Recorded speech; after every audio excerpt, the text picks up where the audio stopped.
Hey guys, how are you? Good. So let me just say a couple words. First of all, we're thrilled to join the first papal mass with first American Pope, Pope Leo XIV. He and I had a very good conversation with Secretary Rubio this morning. We talked about a number of diplomatic issues, and I think the Vatican, in particular the Pope, is going to be a great advocate of world peace, and obviously I serve a president I think is a great advocate of world peace, and so we're going to find some very important things to work together on. So I appreciate you guys coming. I hope you guys had fun.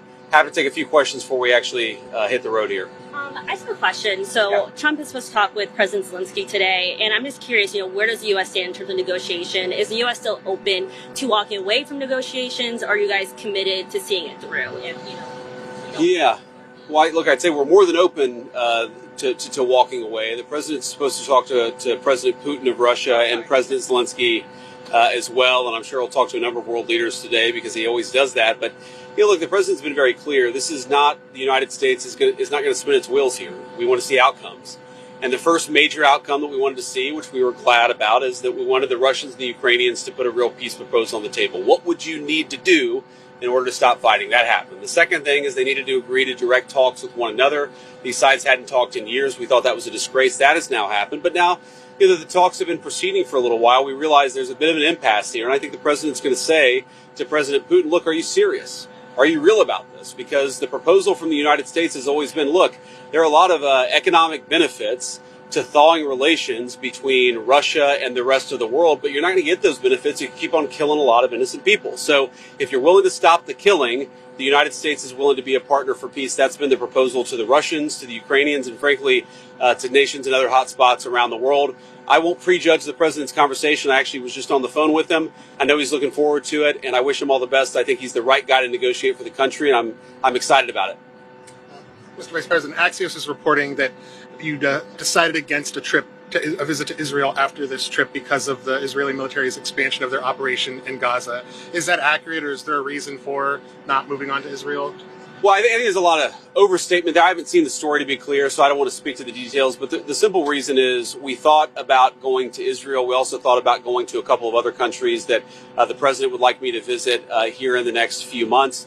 Logistically, it was just a little bit too hard on basic things like who the hell's going to take care of our kids if we take another couple of days overseas, but on some more serious things like how do we provide security, how do we make sure that we get all the assets that we need in order to do the right official delegation. So I'm sure we'll visit Israel sometime in the future, but not today.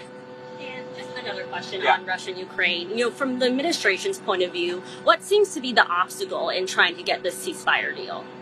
Yeah, I don't know. It's a good question, but there are so many different things that are obstacles that it's hard to pinpoint one in particular. Look, I think one open question is Vladimir Putin serious about negotiating peace, right? He has made some concessions. He has taken some serious steps in these conversations, but we feel like, we're at a point where we're hitting an impasse, and that's why the president is talking to him on the phone. I think, honestly, that President Putin, he doesn't quite know how to get out of the war. If you think about this, he's got 1 million men under arms. He's re-engineered his entire economy. What used to be manufacturing facilities making, products for people to use in their civilian life, they're now making tank shells and artillery shells and drones. And so this is a little bit of guess, but I think the president would agree that part of this is I'm not sure that Vladimir Putin has a strategy himself for how to unwind the war, of course, that's been going on for a few years now. And I think there's also just a little bit of, look, there's fundamental mistrust between Russia and the West. It's one of the things the president thinks is frankly stupid, that we should be able to move beyond the mistakes that have been made in the past. But that takes two to tango. I know the president's willing to do that, but if Russia's not willing to do that, then we're eventually just going to have to say, this is not our war. It's Joe Biden's war. It's Vladimir Putin's war. It's not our war. We're going to try to end it, but if we can't end it, we're eventually going to say, you know what, that was worth a try, but we're not doing it anymore. Last question. No, you good. Speaking of Joe Biden, sir, do you have any thoughts on his diagnosis? Yeah, look, I mean, first of all, of course, we wish the best for the former president's health. And, it sounds pretty serious, but hopefully he makes the right recovery. Like, I will say, whether the right time to have this conversation is now or at some point in the future, we really do need to be honest about whether the former president was capable of doing the job. And that's no you know, that you can separate the desire for him to have the right health outcome with the recognition that whether it was doctors or whether there were staffers around the former president, I don't think he was able to do a good job for the American people. And that's not politics. That's not because I disagreed with him on policy. That's because I don't think that he was in good enough health. In some ways, I blame him less than I blame the people around him. And why didn't the American people have a better sense of his health picture? Why didn't the American people have more accurate information about what he was actually dealing with? This is serious stuff. And this is the guy who carries around the nuclear football for the world's largest nuclear arsenal. This is not child's play, and we can pray for good health, but also recognize that if you're not in good enough health to do the job, you shouldn't be doing the job. Okay. Thank you, guys. Have a safe trip. See ya. You too.